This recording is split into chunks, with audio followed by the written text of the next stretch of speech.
Di sebuah negara fiktif bernama Negara Dong, terdapat sebuah kota bernama Elai, di mana seorang wartawan bernama Sang Ren ditugaskan. Hari itu merupakan hari terakhir Sang Ren bertugas di sana. Namun tiba-tiba terjadi sebuah ledakan dan karena temannya tak bisa meliput berita ledakan itu, ketua timnya menyuruh Song Ren meliput berita tersebut. Song Ren terpaksa membuat laporan di saat-saat terakhirnya sebelum terbang. Karena sebuah ledakan, wajah Song Ren bahkan tergores oleh benda tajam. Namun Song Ren berhasil melaporkan kejadian di sana dengan sukses. Segera setelah melaporkan kejadian tersebut, Song Ren bergegas pergi menuju ke sebuah kota dengan mengendarai sebuah motor. Di kota ini nanti, Song Ren akan naik pesawat dan kembali ke negaranya. Di saat bersamaan, beberapa tentara terlihat sedang menangkap seorang teroris. Song Ren yang bergegas menuju ke sebuah tempat secara tak sengaja menginjak ranjau darat. Seorang tentara dengan pakaian lengkap dan wajah tertutup masker berusaha menolong Song Ren. Dari ID card yang dipakai oleh Song Ren,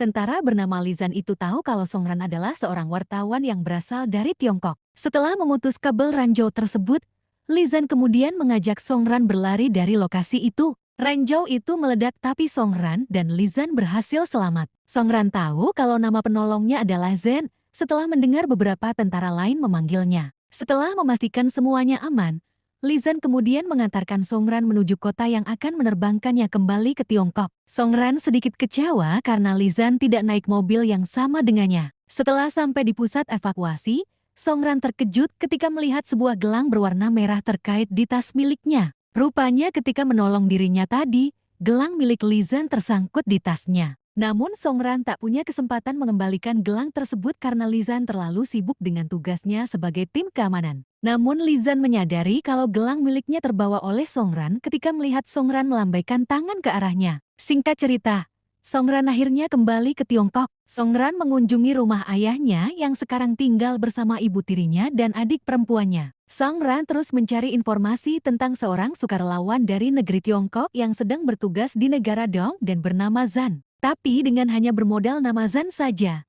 sulit bagi Song Ren untuk menemukan pahlawannya. Sampai suatu hari ketika di lampu merah, Song Ren melihat seorang pria sedang menolong seekor anjing di tengah padatnya jalan raya. Song Ren mengira kalau itu adalah Zan, tapi karena banyaknya kendaraan, Song Ren tak sempat memanggilnya. Song Ren kemudian mencari informasi mengenai sukarelawan bernama Zan yang dikirimkan ke negara Dong melalui ketua timnya. Ketua timnya memberi sebuah kartu nama seseorang bernama Lo Zan, di mana orang ini pernah menjadi sukarelawan di negara Dong. Song Ren mengira kalau pria ini adalah Zan yang telah menolongnya. Song Ren punya cara untuk mengetahui apakah orang yang ada di hadapannya ini adalah Zan yang menolongnya atau tidak. Rupanya orang yang ada di depannya bukanlah Zan pahlawannya. Setelah melakukan wawancara dengan Lo Zan, Song Ren yang hendak kembali ke kantornya di tengah derasnya hujan, dikejutkan dengan kedatangan seorang pria yang membawa payung untuknya.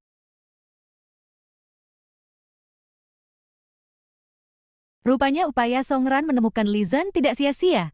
Pria yang membawakan payung di tengah hujan, benar-benar Li Zan yang selama ini dia cari yang dikirim oleh Lo Zan untuk mengantarkan payung. Li Zan masih mengenali Song Ren dan Song Ren masih mengenali Li Zan walau yang dia ingat hanya mata Li Zan saja. Karena hujan terlalu deras, Li Zan akhirnya mengantarkan Song Ren ke rumahnya. Kedatangan Li Zan ke kota Liang adalah untuk mengunjungi ayahnya yang saat ini telah pensiun. Li Zan sebenarnya masih mengingat Song Ren, hanya saja dia sengaja tak mengungkit pertemuan mereka karena khawatir Song Ren menjadi tidak nyaman. Song Ren kemudian menceritakan tujuannya mewawancarai Lo Zan adalah untuk membuat sebuah program acara tentang sukarelawan yang dikirim ke negeri Dong. Li Zan nampak antusias dan mendukung rencana Song Ren. Li Zan dan Lo Zan adalah dua orang teman yang sudah lama saling mengenal. Lo Zan berharap nanti ketika Li Zan sudah tidak menjadi relawan lagi, Li Zan bisa membantunya mengembangkan perusahaan yang dia kelola. Namun tiba-tiba, Lo Zan bertanya kepada Li Zan mengenai sosok profesi seorang wartawan.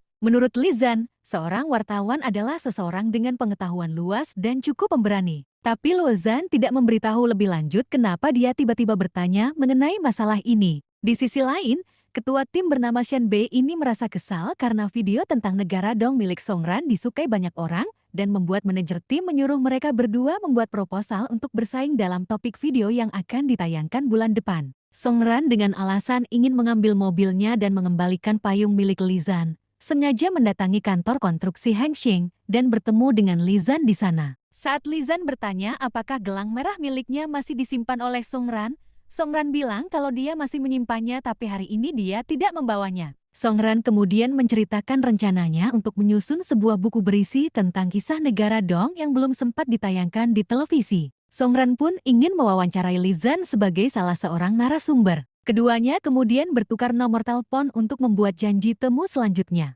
Sebelum pergi, Lizan memberitahu tentang menara Poke yang pernah dibahas oleh Songran dalam laporannya. Meski bekerja keras dan berusaha menjadi wartawan yang baik, Songran tidak mendapat dukungan dari ibunya dalam profesinya sebagai seorang wartawan karena gajinya yang terlalu kecil. Meski begitu, manajer tim memilih topik yang dipilih oleh Songran untuk topik berita yang akan tayang bulan depan. Shen Bei terlihat merencanakan sesuatu begitu tahu kalau narasumber yang diwawancarai oleh Songran adalah Luo Zhan dan Lizan. Dan dalam pemilihan wartawan terbaik tahun ini, Shen Bei berhasil meraih posisi teratas meski video milik Songran banyak disukai penonton. Untuk merayakan kemenangannya terpilih sebagai wartawan terbaik, Shen Bei mengajak temannya untuk makan malam bersama. Dalam kesempatan itu, Shen Bei memperkenalkan pacarnya yang merupakan sukarelawan penjinak ranjau di negara Dong. Betapa terkejutnya Songran ketika melihat pria yang dimaksud oleh Shen Bei. Ternyata adalah Lizan, seorang pria yang telah mengisi hatinya. Tak sanggup berhadapan dengan Lizan di meja yang sama, Songran memutuskan meninggalkan meja itu. Lizan kemudian menyusulnya dan melihat Songran sedang menangis. Dengan wajah tertunduk, Songran kemudian mengembalikan gelang merah milik Lizan dan pergi meninggalkan pria itu begitu saja dengan air mata berderai. Sementara Lizan hanya bisa memandangi gelang merah miliknya yang baru saja kembali padanya. Tak lama kemudian, Shen Bei menghampiri Lizan meminta maaf karena telah mengundang semua rekan kerjanya tanpa memberitahu Lizan. Namun Lizan meninggalkannya dan beralasan kalau dia masih ada urusan. Shen Bei kemudian menelpon ayahnya dan bilang kalau dia menyukai Lizan. Songran akhirnya kembali ke negara Dong. Dia dijemput oleh seorang pria keturunan Tiongkok bernama Sasin. Di kamp itu, Songran disambut oleh Kapten Jie, namun seorang tentara bayaran terlihat meremehkan Songran karena dia hanya seorang wanita. Namun sebenarnya tentara bayaran itu tertarik kepada Songran. Sasin meremehkan tentara bayaran itu yang hanya bekerja setelah mendapatkan uang, hingga akhirnya terjadi sebuah tembakan dan tentara bayaran itu membuktikan kalau keberadaannya dibutuhkan oleh warga negara Dong.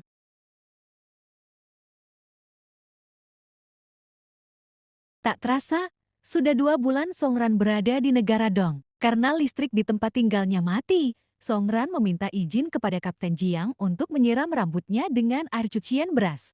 Betapa terkejutnya Songran ketika tiba-tiba Lizan datang dan menawarkan sisir rambut untuknya. Songran kemudian diajak Lizan masuk ke kamarnya dan memberinya sebuah handuk dan sisir. Meski Songran terkejut melihat kehadiran Lizan di sana, namun Lizan sama sekali tak terkejut melihat Songran di tempat itu. Karena selama 2 hari kedatangannya di negara Dong, Lizan sering mendengar para tentara membicarakannya, memuji keberanian dan kecantikan Songran. Lizan sebenarnya ingin menjelaskan kesalahan pahaman saat keduanya bertemu di restoran waktu itu, namun Songran buru-buru memotong pembicaraan Lizan dan bergegas meninggalkan ruangan itu. Kapten Jiang yang melihat Songran buru-buru pergi bahkan mengira kalau ada seseorang yang menindas Songran. Hari itu, Songran akan mengikuti tentara yang akan menjinakkan ranjau agar tak meledak. Lizan membantu Songran menaiki truk para tentara diikuti oleh Kapten Jiang yang menggoda Lizan bahwa dia harus ikut naik truk tersebut karena harus melindungi Songran. Songran hampir terjatuh saat truk yang mereka tumpangi sedang berbelok.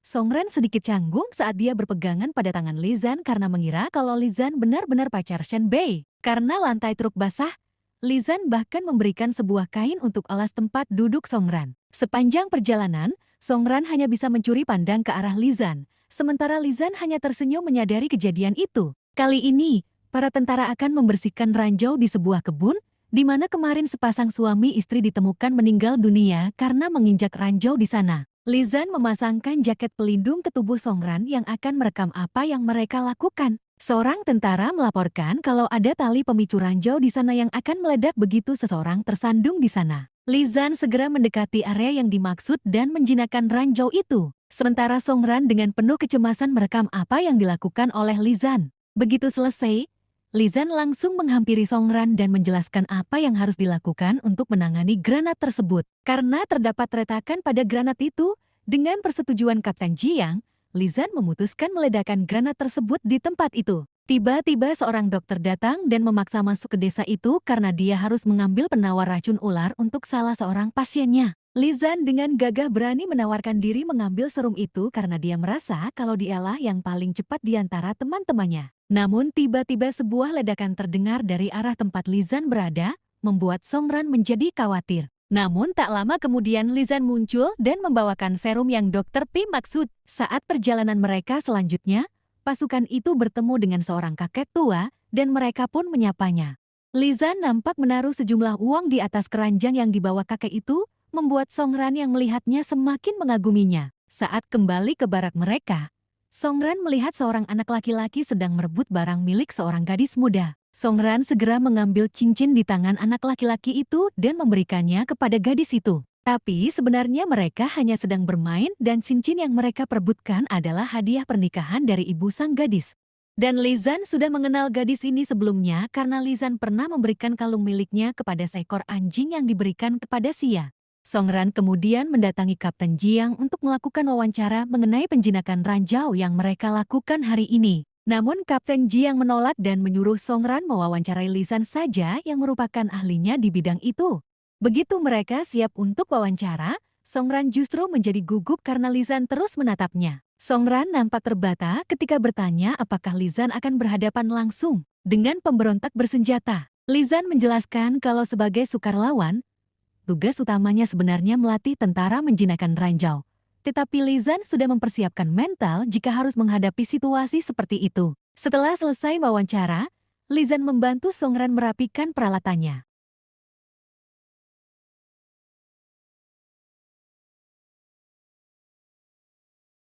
Saat Songran membeli beberapa apel di sebuah toko, tentara bayaran bernama Ben Jiming yang tempo hari dia temui, menghampiri Songran menawarkan bantuan untuk mengantarkan Songran kembali ke tempat tinggalnya. Namun karena Songran tinggal di hotel tak jauh dari tempat itu, Songran pun merasa tak perlu diantar oleh Ben Jiming. Sasin yang melihat Ben Jiming mengambil sebuah apel milik Songran, menganggap kalau tentara bayaran tak lebih dari seorang pencuri. Namun Ben Jiming membalas kalau mereka diundang ke negara Dong karena negara itu tidak cukup kuat dan yang dia lakukan adalah melindungi rakyat Dong dengan nyawanya. Sementara dia tidak tahu apa yang telah dilakukan oleh Sasin untuk negaranya. Saat Songran kembali karena melihat mereka berdua bersih tegang, Ben Jiming bilang kalau apel itu terjatuh dan dia mengambilnya. Songran kemudian mengambil apelnya kembali dan mengajak Sasin pergi. Saat Ben Jiming mengikuti Songran ke hotelnya, Jiming melihat Sasin memberikan buah untuk seorang wanita. Songran menjadi malu sendiri ketika melihat kembali rekaman wawancaranya dengan Lizan yang hanya tersenyum melihat tingkah konyolnya. Beberapa saat kemudian, seorang wanita bernama Lina yang sudah lama dikenal Songran, membawakan beberapa buah untuknya. Songran akhirnya menyadari kalau Lina adalah ibu Sasin setelah melihat buah yang sama yang dibawa Sasin tadi. Rupanya selama ini, Lina sengaja menemui Sasin secara sembunyi-sembunyi karena dia khawatir profesinya sebagai pelayan akan berpengaruh pada reputasi anaknya. Apalagi ayah Sasin melarang Sasin menemui Lina. Meski begitu, Lina cukup senang karena Sasin berprestasi di sekolahnya. Lina meminta pada Songran untuk menyembunyikan hubungan dengan Sasin karena saat ini ayah Sasin telah menikah dengan wanita kaya dan Lina khawatir kalau sampai ayah Sasin tahu, dia bisa saja memutus sokongan dana untuk kuliah Sasin. Shenbei yang mendapat kiriman video wawancara Songran dan Lizan, menyadari kalau Songran bertemu dengan Lizan setiap hari. Karena itu, Shenbei memutuskan mengajukan diri untuk dikirim ke negara Dong. Ketika Songran dan Sasin berjalan-jalan di sebuah pasar, seorang dukun senior yang dia temui menawarkan sebuah biji pohon zaitun putih. Songran teringat penjelasan Lizan kalau zaitun putih merupakan simbol penjaga perdamaian. Namun Songran terkejut karena harga biji zaitun putih ini cukup mahal yakni senilai $348 negara Dong. Ben Jiming yang melihat Songran akan membeli biji itu, mempertanyakan kenapa Songran begitu mempercayai Sasin yang dianggap bersekongkol dengan nenek itu untuk menipunya. Apalagi mereka bahkan belum pernah melihat seperti apa wujud pohon zaitun putih itu. Lizan yang tiba-tiba datang, bilang kalau tidak pernah melihat dan tidak pernah mendengar, belum tentu berarti tidak ada. Banyak hal akan ada jika dia dipercayai. Lizan meminta agar Ben Jiming membiarkan Songran memutuskan apakah akan membeli biji zaitun itu atau tidak. Karena kembali diejek oleh Sasin, Ben Jiming akhirnya mengatakan kalau dia melihat Sasin menemui seorang pelayan di ruang penyimpanan. Sasin akhirnya terpancing dan mengatakan kalau wanita itu adalah ibunya, membuat Lizan yang mendengarnya ikut terkejut. Songran meminta agar Ben Jiming tidak membahas masalah ini lagi, karena dia yakin kalau Sasin pasti punya alasan melakukannya. Tiba-tiba seorang pria menabrak Songran dan segera masuk ke dalam mobilnya. Lizan yang curiga dengan tingkah pria itu, meminjam kamera Songran dan dia menyadari kalau pria tersebut membawa sebuah bom di dalam mobilnya. Nahasnya karena hari itu sedang libur, tak satupun dari mereka yang membawa pistol. Kapten Jiang menyuruh Ben Jiming mengamankan Sasin, sementara dirinya akan menangani orang itu dan Lizan mengurus bomnya. Lizan menyuruh Songran bersembunyi di tempat yang aman lalu mereka bergegas mendekati pria itu dan menemukan bom di mobil tersebut. Sementara Sasin yang pergi bersama Ben Jiming, merasa curiga karena jendela gedung di seberang sana terbuka, padahal gedung itu sudah lama tidak digunakan. Ben Jiming bergegas meninggalkan Sasin untuk memeriksa gedung itu. Namun komplotan teroris itu ternyata tidak sendirian dan seorang penembak dari gedung itu berusaha menembak Lizan yang akan menjinakkan bom tersebut. Sasin yang melihatnya melempar sniper itu dengan menggunakan batu namun dia sendiri hampir menjadi korban. Ben menyelamatkannya hingga tangannya terluka. Sniper itu mencoba membidik bom yang ada di mobil, namun Lizan yang menyadarinya menggunakan tubuhnya sendiri sebagai tameng. Untungnya di saat yang tepat, Ben berhasil menemukan penembak itu. Lizan terus berusaha menjinakkan bom itu, ketika teroris itu berusaha menyerangnya dan Kapten Jiang. Bom itu sebenarnya sudah aktif ketika teroris tadi secara sengaja menyentuhnya. Namun Lizan berpura-pura semua aman dan dia bisa mengatasinya meski dia tahu kalau bom itu memiliki sistem peledak ganda. Lizan segera mengendarai mobil itu menjauhi kerumunan dan meledakannya. Kekacauan terjadi dan para korban segera dievakuasi. Songran mencari keberadaan Lizan ke sana kemari. Dan begitu melihat seragam Lizan tergantung penuh darah, Songran hanya bisa menangis apalagi yang dilihat di sana ternyata bukan Lizan melainkan Kapten Jiang. Namun begitu membalikan badan, Songran akhirnya melihat Lizan dalam keadaan baik-baik saja. Lizan yang menyadari kalau Songran menangis karena mengkhawatirkan dirinya, mengajak Songran keluar mencari udara segar. Rupanya Lizan menggunakan mayat pelaku untuk menekan bom dan dia berhasil melompat dari mobil sebelum ledakan terjadi. Keduanya kemudian saling menguatkan dengan berkata kalau mereka baik-baik saja. Tak lama kemudian, Sasin mendatangi mereka dan mengabarkan kalau di hotel tempat Songran menginap terdapat bom, sementara ibunya masih berada di sana. Mereka kemudian bergegas mendatangi hotel itu, dan Ben Jiming ternyata telah sampai di sana lebih dulu.